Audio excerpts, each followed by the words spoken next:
प्रिय बच्चों, आज हम प्रश्नावली 7A की प्रश्न संख्या 7 बताने जा रहे हैं, जो कि कक्षा 9 का सवाल है।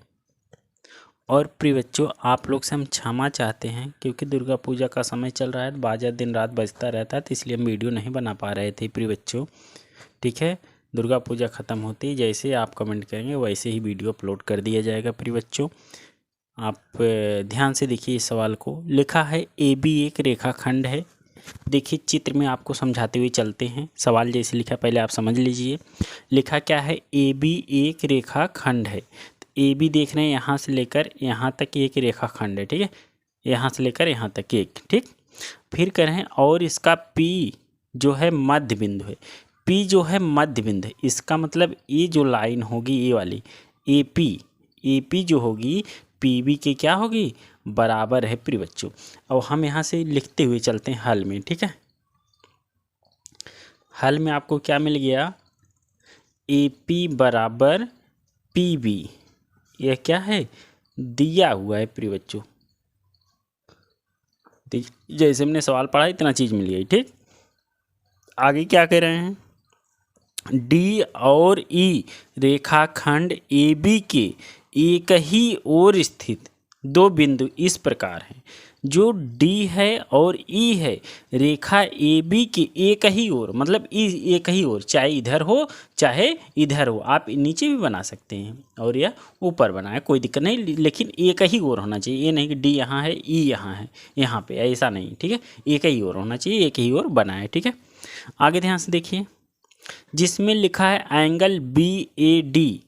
एंगल देखिए BAD, ए वाले कोण की बात हो रही है। ये वाला कोण बराबर है किसके, ABE के, ABE के इस वाले कोण के बराबर है प्रिय बच्चों। ठीक है, फिर आगे यह दिया है तो इसको भी हम यहाँ लिख के आपको दिखा देते हैं। ठीक है, ये भी दिया है तो हम लिखेंगे क्या, कोण BAD बराबर है कोण ABE। ये भी क्या है प्रिय बच्चों, दिया है। अब आगे देखिए, फिर एक और कुछ दिया है, कोण लिखा है EPA। अब देखिए EPA इस साइड वाला ये कोण बराबर है किसके, DPB के। देखिए DPB इस कोण की क्या है, बराबर है, तो इसको भी हम लिख देते हैं, कोण EPA बराबर है कोण DPB के। ये भी आपका क्या है, दिया है प्रिय बच्चों।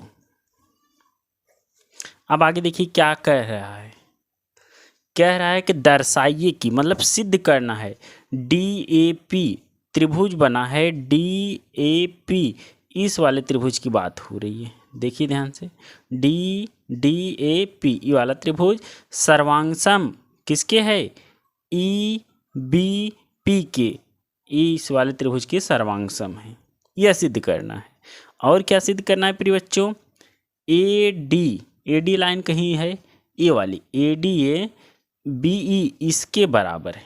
ठीक है, तो लगभग आपका यह सिद्ध ही हुआ है। जो दिया था हमने लिख लिया, आगे थोड़ा सा और लिखना है बस। एक बात आप लोग बताइए प्रिय बच्चों, ये वाला जो कोण बना है DPE ये देख रहे हैं ना, ये वाला कोण, अगर हाँ ये वाला छोटा कोण इस वाले छोटे कोण के क्या है, बराबर है। अगर हम इसको पूरा एक साथ पढ़ें फिर इधर वाले एक साथ पढ़ें तो क्या बराबर हो सकता है, जरूर बराबर होगा प्रिय बच्चों। क्यों बराबर होगा, क्योंकि यह वाला कोण दोनों में क्या है, उभयनिष्ठ है। ठीक है प्रिय बच्चों, तो आइए वही चीज़ हम लिखते हैं। क्या लिखेंगे, देखिए पहले त्रिभुज DAP और त्रिभुज EBP में, दोनों त्रिभुज की एक साथ लेके चलते प्रिय बच्चों। ठीक है, ध्यान से देखिए आप लोग, सवाल एकदम समझ में आएगा। इस त्रिभुज की बात कर रहे हैं किसके, DAP, पहले DAP की बात करें, इस वाले त्रिभुज की। ठीक है, इसमें एक भुजा AP है, क्या है, AP। अब आइए EBP में देखते हैं, EBP में एक भुजा PB है, PB, ये दोनों बराबर है, जो कि ज्ञात है या दिया है प्रिय बच्चों। एक हो गया। अब दूसरी चीज़ हम क्या देखते हैं, आइए फिर से देखते हैं क्या है।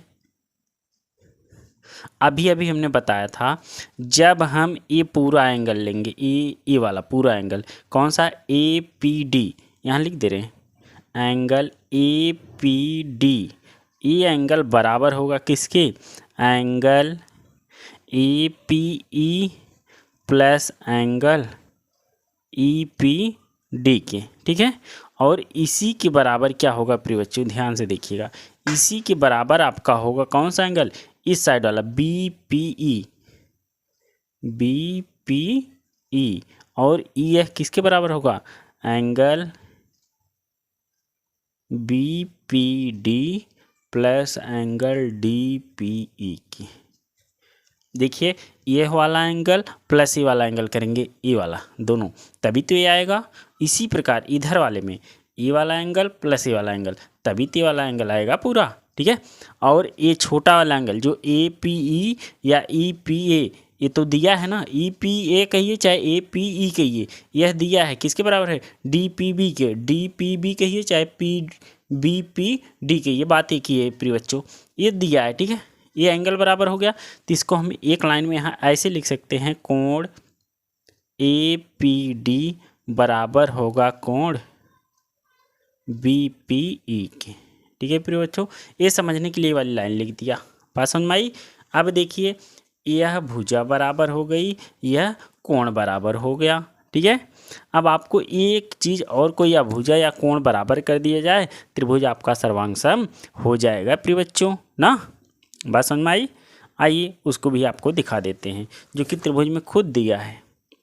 अगली लाइन क्या दिया है त्रिभुज में, कोण, सॉरी यहाँ से लिख देते हैं, कोण डी ए पी बराबर होगा कोण E B P, E B P, ये भी आपका दिया हुआ है प्रिय बच्चों, दिया है, ठीक।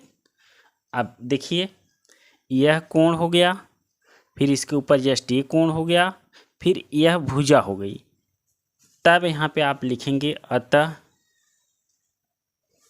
त्रिभुज डी ए पी सर्वांग सम है त्रिभुज ई बी पी के। कैसे हुआ त्रिभुज सर्वांग सम, बताइए प्रिय बच्चों। अब आप लोग को पता हो गया होगा क्या क्या दिया है, कोण भुजा कोण से क्या लिखेंगे, कोण भुजा कोण से सर्वांग सम होगा, ठीक, जिसे हम कहते हैं एंगल साइड एंगल, ठीक है, इससे सर्वांग सम हो गया।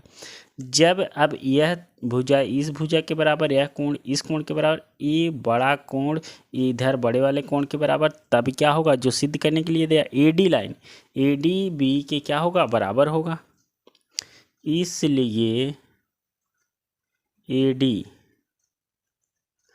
डी बराबर होगा बी के, और क्यों होगा, जिसे हम इंग्लिश में कहते हैं बाईसीपीसीटी या सर्वांग सम त्रिभुज संगत अवगृहित है, ठीक है प्रिय बच्चों। यही हो गया, ये आपका सवाल हल हो गया प्रिय बच्चों। इस वीडियो में बस इतना ही, आइए अगला सवाल किसी और वीडियो में देखते हैं, तब तक के लिए धन्यवाद प्रिय बच्चों।